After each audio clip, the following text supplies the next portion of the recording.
Olá, tudo bem por aí? Há um tempo atrás, uma pessoa me pediu para gravar um vídeo sobre medo e cá estou.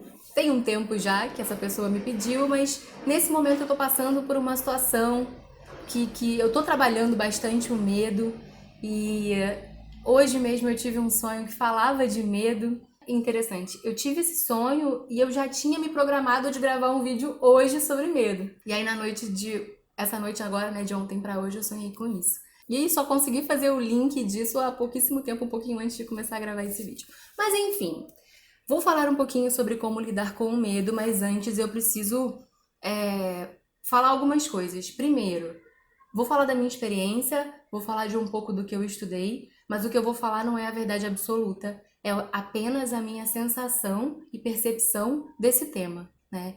E a outra coisa que é importante também trazer é que tem vários tipos de medo. E eu vou falar de um, dois tipos de medo e como lidar com eles. E outra, mais importante, cada caso é um caso. Eu vou falar da minha percepção, do meu estudo, da minha experiência, porém, é isso. Fique com o que faz sentido pra você, o que não faz sentido, descarte, ok? Então, beleza. Tem um medo que a gente sente, que é um medo mais mental, que é um medo de fazer alguma coisa ou de não fazer alguma coisa, de tomar uma atitude, de falar com uma pessoa, do que vai acontecer, do que a gente é capaz de fazer, do que a gente não é capaz de fazer. E aí tem muitas coisas, né? Por exemplo, a gente somos todos muito semelhantes no que diz respeito às emoções e à forma de sentir as emoções, né? Semelhantes, não iguais, né? Mas as emoções, por exemplo, a raiva, a tristeza, a alegria, o prazer, a dor, tudo isso a gente, né, se encontra na forma de sentir, mais ou menos. A gente se identifica muito, a gente é muito semelhante. Só que tem algumas dessas emoções que a gente não se permite sentir. A tristeza e a raiva são duas emoções que existe muita tendência a haver um desequilíbrio ou uma repressão. Ou a gente tá evitando a todo custo sentir, ou a gente tá alimentando. Geralmente, né, o mais comum é a gente ou tá julgando aquilo que a gente tá sentindo, então a gente, não, eu não sinto isso, eu não sinto tristeza. A gente começa a sentir uma tristeza e já começa, não, pronto, melhorei, parei, preciso me recuperar. A gente não se dá espaço para sentir a tristeza. E outras vezes a gente alimenta. A gente fica lá ruminando aquela tristeza, alimentando aquela tristeza, porque a gente de alguma forma se apega. Então ou a gente julga ou a gente se apega a essa emoção, por exemplo, da tristeza. É mais ou menos a mesma coisa com a raiva. Ou a gente tá se limitando de sentir a raiva, porque raiva é ruim, raiva é errado, ou a gente sente atacando, agredindo. A maioria de nós não aprendeu a experimentar essa emoção sem machucar ninguém, mas experimentar, deixar fluir, deixar passar. Então o que acontece? Nós reprimimos muito conteúdo emocional. E não por conta das situações que aconteceram na nossa vida. As situações elas foram meio que uma ferramenta para a gente experimentar essas emoções e fazer alguma coisa com elas. E geralmente o que a gente faz? A gente rejeita, a gente reprime, a gente acumula no nosso inconsciente. Isso gera um medo muito profundo. Um medo de nós mesmos, entende? Eu estava estudando há uns dias atrás, na palestra que eu estava assistindo, que eu vou deixar aqui, inclusive, na descrição, se você quiser também estudar, por que não, né? Vale a pena, muito. E aí o guia dessa palestra, ele falava que o medo, em última análise, é um medo de nós mesmos. Em última análise, todo medo que a gente sente de tudo que tá fora está relacionado a um medo que nós sentimos de nós mesmos. Então, como atravessar esse tipo de medo? Autoconhecimento. Autoconhecimento é a saída mais eficaz para diminuir, quiçá eliminar muito desse medo que a gente sente. Quanto mais luz a gente consegue jogar, né, na nossa vida, em como a gente é, em como a gente sente, o que a gente exatamente está sentindo. Porque quanto mais a gente vai se conhecendo, mais a gente vai se aceitando. E a aceitação tem a ver com uma permissão para sentir o que quer que seja, sem machucar ninguém, sem reprimir. Isso vai gradativamente diminuindo esse medo potencial que a gente sente da vida.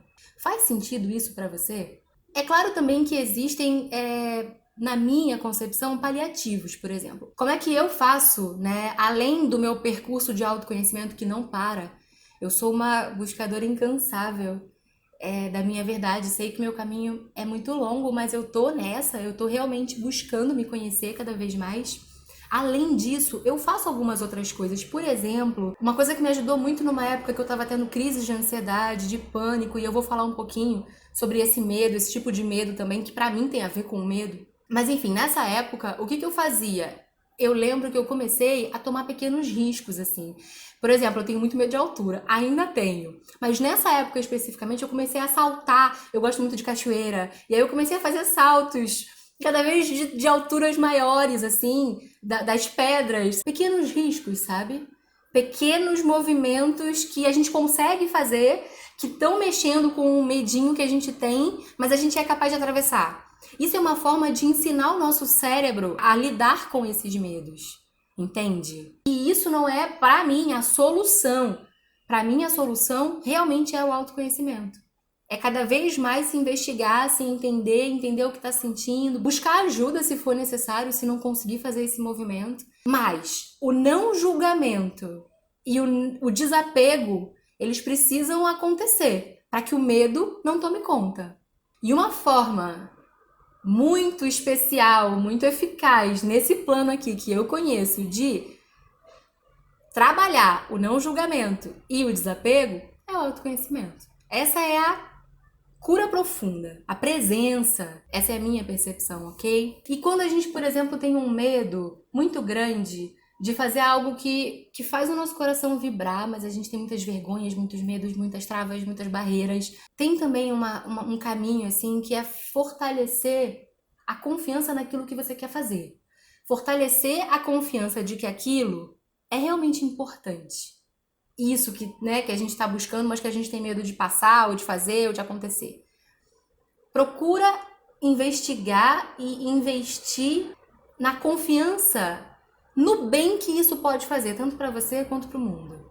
Quanto mais certo você tiver de que aquilo que você tem para fazer é muito importante, e não só para você, mais você vai conseguir atravessar você para fazer, entende? Mais você vai conseguir atravessar a sua vergonha, as suas barreiras, porque a causa, ela vai ser importante o suficiente para que você atravesse.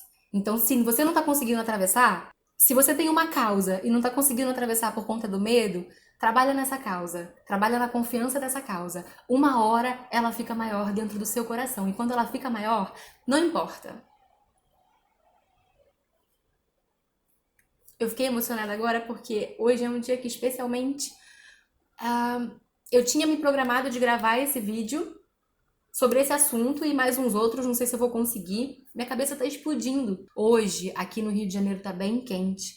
E para poder gravar esse vídeo eu não posso ligar ventilador, nem nada, nem ar-condicionado, porque faz muito barulho. Então eu estou com um pouquinho de calor e não tô num dia que eu tô me sentindo a mais bonita. Mas enfim.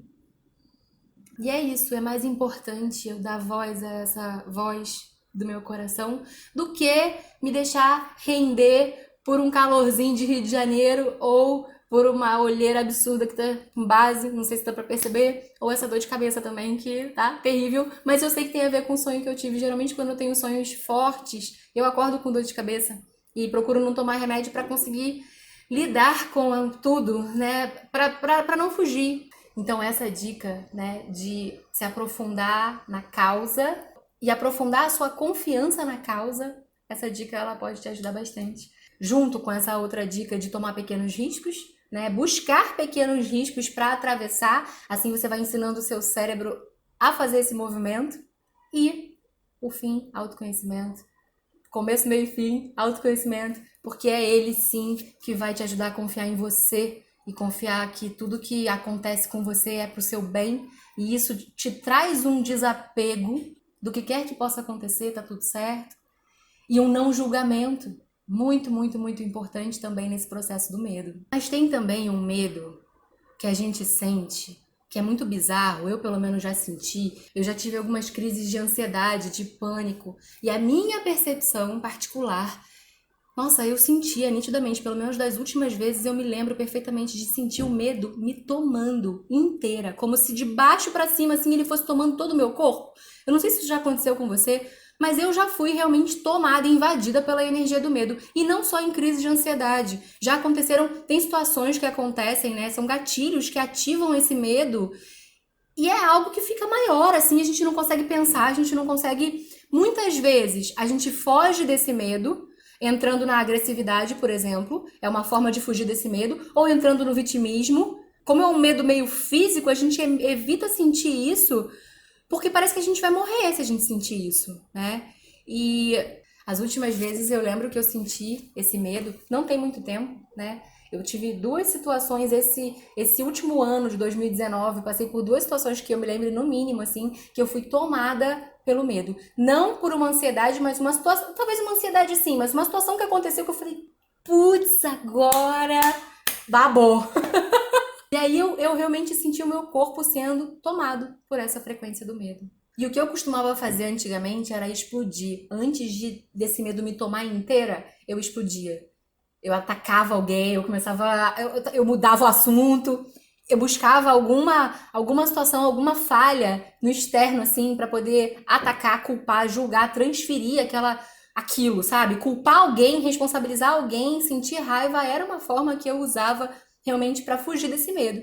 E aí, eu lembro perfeitamente da última vez, da penúltima, porque depois eu passei mais uma vez. Aí eu tava consciente, eu tava alerta naquele momento, que eu tava sentindo aquele medo. E aí é como se o meu coração ele entrasse em ação, assim, ele entrou em ação. E aí eu pensei assim, ouvi, chegou pra mim, né? Você tá morrendo de medo, esse medo ele tá aí, e você precisa deixar ele acontecer. Deixa ele acontecer. Sente. O que acontece se você sentir esse medo? E aí, só que é muito desesperador, né? E aí eu comecei a orar, comecei a entregar pra Deus. Eu falei, Deus, eu entrego pra você o meu medo, eu entrego pra você tudo isso que eu tô sentindo, eu entrego pra você essa energia. Eu não sei o que fazer com isso, eu não sei como agir, eu não sei o que pensar agora. Eu entrego pra você. E assim eu atravessei essa primeira crise. E aí depois de uns meses aconteceu uma outra situação, meu Deus do céu, tá muito calor.